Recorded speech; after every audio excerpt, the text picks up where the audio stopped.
ఒక్క వ్యక్తి ఆరోగ్యాన్ని కాపాడే బాధ్యత ఈ ప్రభుత్వం తీసుకుంటామని చెప్పి నేను మీకు తెలియజేస్తున్నా. నిన్న మొన్న చూశారు, ఒక నాయకుడు ఉన్నాడు ఈ రాష్ట్రంలో, మెడికల్ కాలేజ్ అంటే తెలియని నాయకుడు. ఆయన మాట్లాడుతున్నాడు, నేనేదో పొడి చేశాను, మీరు దానికి ఏదో ఇది చేశారని. నేను ఒకటే చెప్తున్నాను, ఈరోజు భూమి ఇస్తే మెడికల్ కాలేజ్ అయిపోదు. ఈ రాష్ట్రంలో విద్యా సంస్థలకి ప్రాధాన్యత ఇచ్చిన ప్రభుత్వం ఎన్డీఏ ప్రభుత్వం, కేంద్ర ప్రభుత్వం, ఇటు రాష్ట్ర ప్రభుత్వం. రాష్ట్రంలో మెడికల్ కాలేజీలు తెచ్చిన ప్రభుత్వం తెలుగుదేశం ప్రభుత్వం అవునా కాదా అని మిమ్మల్ని అడుగుతున్నాను. ఈరోజు దగ్గర 17 కాలేజీలుంటే ఒక కాలేజీ మాత్రం మొన్నే పాడేరు ఆపరేషన్ చేశాం. 16 కాలేజీలు చేయలేకపోయాం.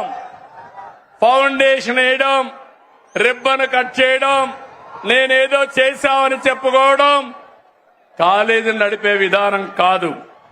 అందుకే ఈరోజు ఈ ప్రభుత్వం పీపీపీ విధానం తీసుకొచ్చాం. ఆస్తి మనది, వేరే వాళ్ళు దాన్ని రన్ చేస్తారు, జవాబుదారీతనంగా ఉంటారు.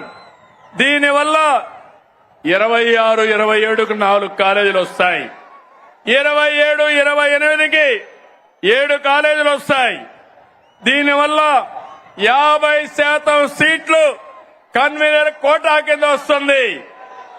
అది అంత మునుపు ఫీజుల కోసం పెట్టిన కాలేజీలు చూస్తే 42% వస్తాయి.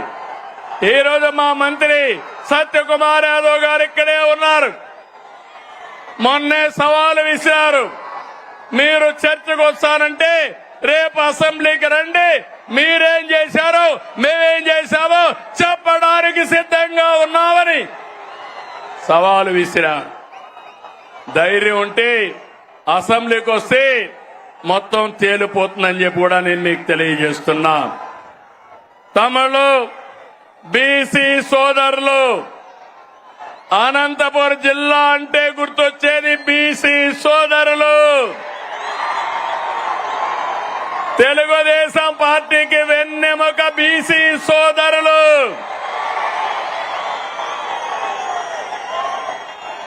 ఎన్డీఏ కూటమి మీ అభివృద్ధికి కట్టుబడి ఉన్నాం.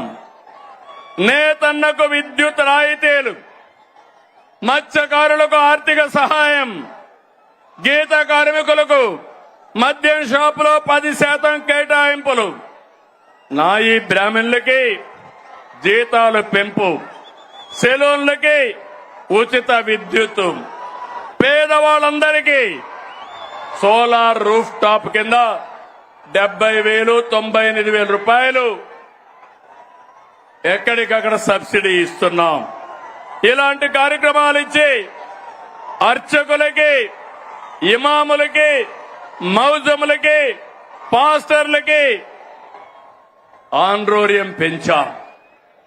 ఎస్సీలు ఇక్కడ ఈ జిల్లాలో ఎక్కువగా మాదిగలున్నారు.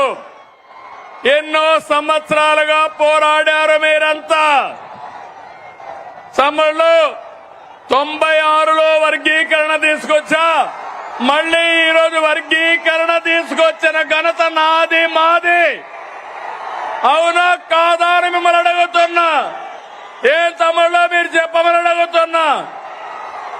వర్గీకరణ సబబు అయితే గట్టిగా చెప్పండి, కూడా చెప్పండి, సబబు అని చెప్పండి. సామాజిక న్యాయం మా ధ్యేయం. అందరికీ న్యాయం చేయాలి. తమిళ ఇక్కడ అందరికీ ఫోన్లు ఉన్నాయా? ఉన్నాయా?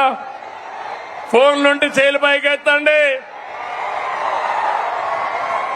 మీకు అందరికీ ఫోన్లు ఉన్నాయి కాబట్టి ఒకప్పుడు ఆ ఫోన్లు రావడానికి నేనే కృషి చేశా. అవునా కాదా? నన్ను ఎగతాళి చేశారు. అవునా కాదా?